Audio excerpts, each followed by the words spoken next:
Obuzefi n'oge gbunu maka na eto dike na gomeleme ike adịzi ya imezi we na ganiro na mewele ozoloja nke mụ ga-enwe zoledo mụ ga-eji we kenezi ezi nwanyị His Excellency the Right Honorable Ifeanyi Rochukwu Gwanyị gburugburu Gwan n'Enugu Executive Governor n'Enugu State Gilezi Oliakome Her Excellency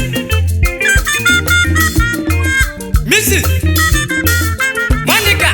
Ugwany Asama Nwanyoma Mili Doledo Wine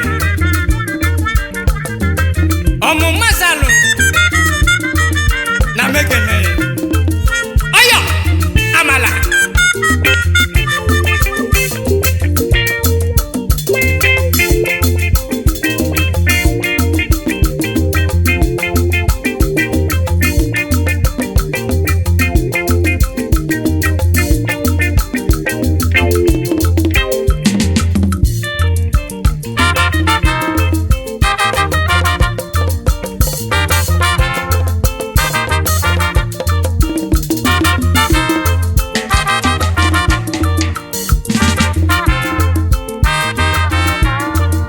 Obuluze na mukobazie Ifeanyi Rochukwu Gwanyị gburugburu 1 Omelu n'Enugu State na Nsụka niile na mapụli kọchasị ya machata mana onye si ya jidegene ka o ji malụ n'ifo na-eme n'ọdịma na onye si ya rakene ka o ji Maluna goji no disejo Mana musele Ifeanyi Rochukwu Gwanyị gburugburu 1 n'Enugu State Yajide goji na keneme no solo Ifeanyi Rochukwu Gwanyị gburugburu n'Enugu State Onyoma jide kijin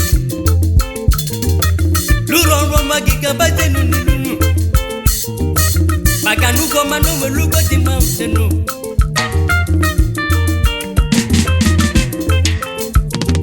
Ifeanyi Chukwu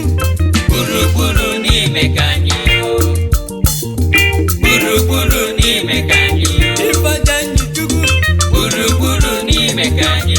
Ezi nwanyị bili Gburugburu n'ime kanyi Jide kiji no maganu Gburugburu n'ime kanyi Luboro magisa lunu Gburugburu n'ime kanyi Onyoma dakwana mbachata Gburugburu n'ime kanyi Jide kiji no maganu Gburugburu n'ime kanyi Lolo mano melugo Gburugburu n'ime kanyi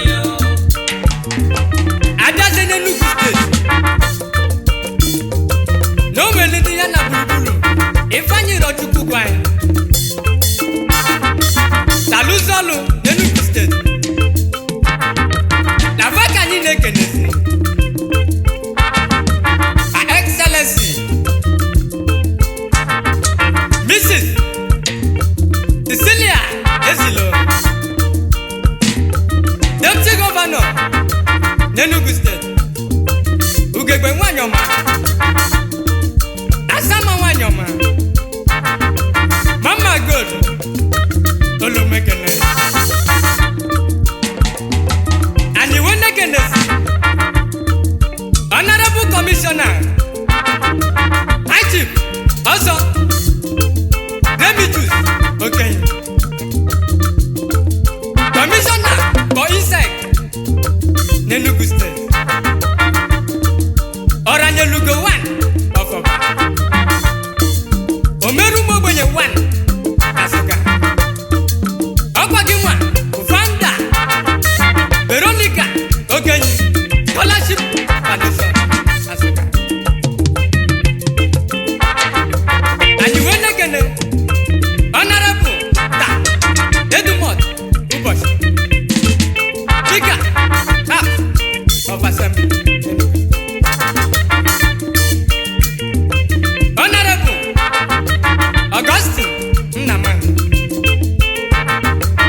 PDP chairman n'Enugu State. Obele majisi kwike n'olu adakwa namba ise wepụtala n'otu na anya chọrọ onye ọchịchị matata maka na inye anyị onye ọchịchị na pagat Chief Meletus Ezugbo Eze Attorney General and Justice Enugu State. Oshishi Kaguwa onye ọma n'olu mekene Prof. Dr. Frank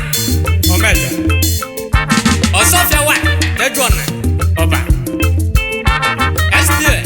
to Governor n'Enugu State. Agency na Federal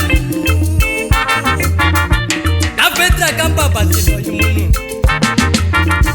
na mumu ezili mmadụ Yaba Abuja isi obodo ke Nigeria anyị wene kenezi ezi ụmụ anyị Senator Ike Ekwere mmadụ Deputy Senate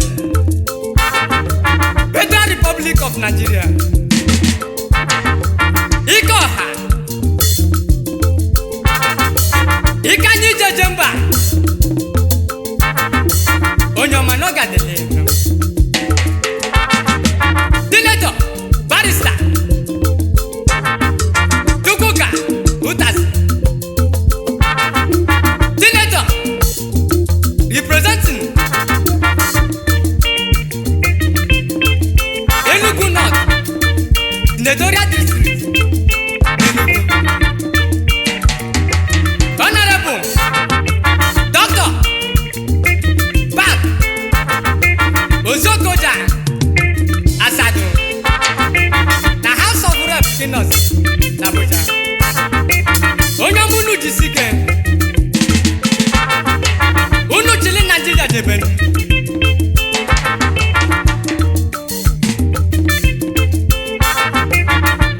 abatazie na Nsukanu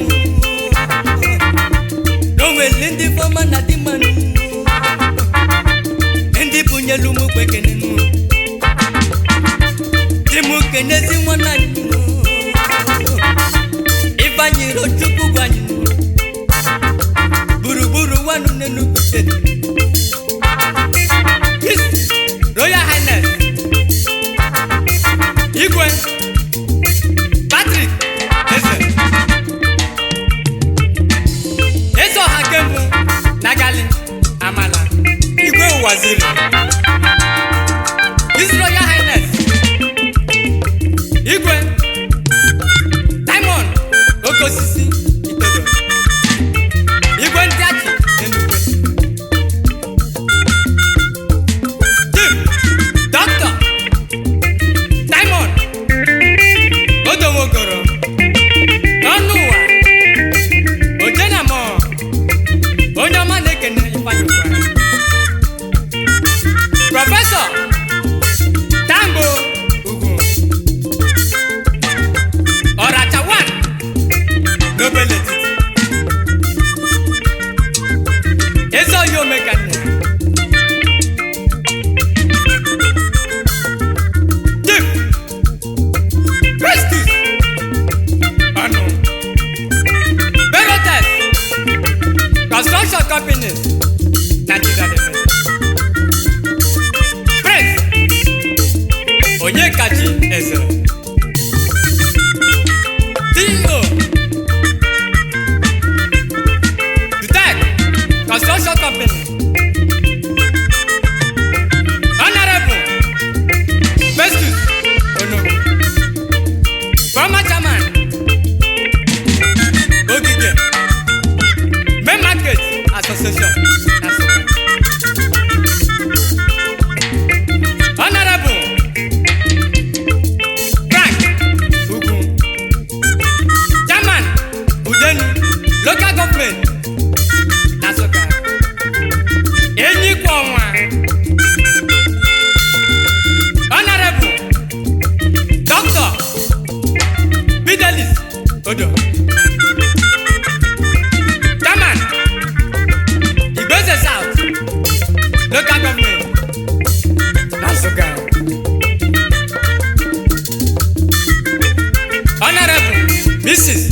Susanna Ojogo, Chairman Ogige Main Market Association Asuka.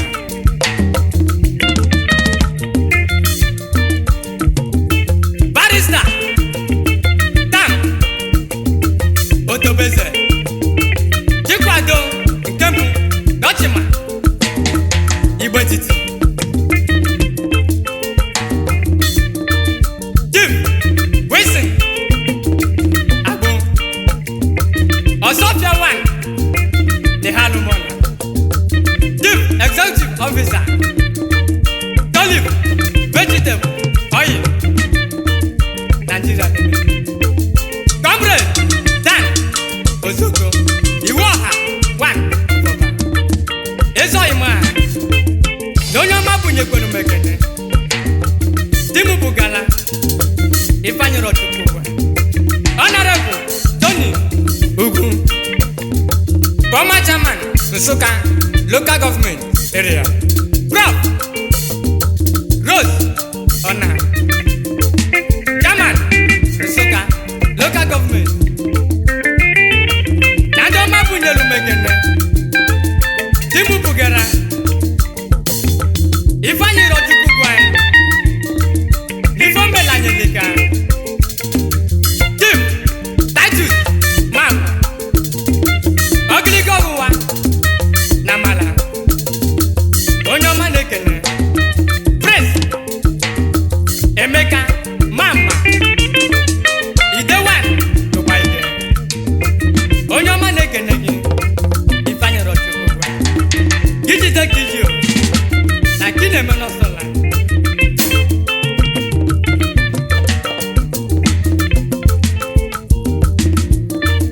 Fomana de manu Avasiligi bulu bulu Ifanyiro tukugwanyi Kijite kijino Nakine meno sola Paganuko mame luko di manenu wanu Pagane dodi kenu Nakomele menu Ikatiri mbosonu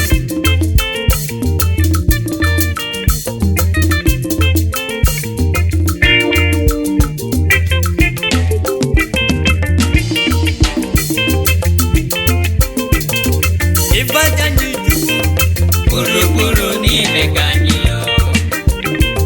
Buru ni mekanyo Ifanyani chuku Buru ni mekanyo Ekwe madani teke Buru ni mekanyo Na musiki jiteke Buru ni mekanyo Kine meno sola Buru ni mekanyo Nikati dulweju Buru ni mekanyo Buru ni mekanyo Buru ni mekanyo